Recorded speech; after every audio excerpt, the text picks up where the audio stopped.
नमस्कार मित्रांनो, आपल्या यूट्यूब चॅनलवर तुमचं स्वागत आहे.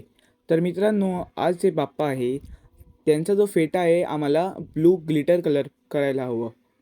तर त्याच्यासाठी आम्ही काय केलं आहे, की लाईट ब्लू कलरचा ऑइल पेंट आम्ही घेतलेला आहे आणि बाप्पांच्या फेटावर आता तो कलर आम्ही अप्लाय करत आहे.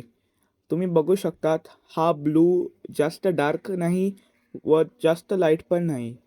तर मित्रांनो, लगभग आमचा जो ब्लू कलर आहे तो बाप्पाला फेटावर लावून झालेला आहे. तर मग आम्ही ही 250 एम एलची बाटली घेतलेली आहे कोल्ड्रिंकची. त्यात आम्ही ग्लिटर पावडर टाकलेला आहे आणि बाप्पांच्या जो फेटा आहे त्याच्यावर मारलेला आहे. आणि एक्स्ट्रा जी ग्लिटर असते ना ती अंगावर पट्टी, ती आम्ही एक ब्रशाच्या साहाय्याने काढलेली आहे बाजूला. तर जसा तुम्ही बघू शकता, आपल्या बाप्पाला फेटा बनवून रेडी झालेला आहे आणि हा बघा आपल्या बाप्पाचा लूक. तुम्हाला आमच्या बाप्पाचं लूक कसं वाटलं नक्की DM करा, लाईक करा, शेअर करा आणि आमच्या यूट्यूब चॅनलला सबस्क्राईब करा.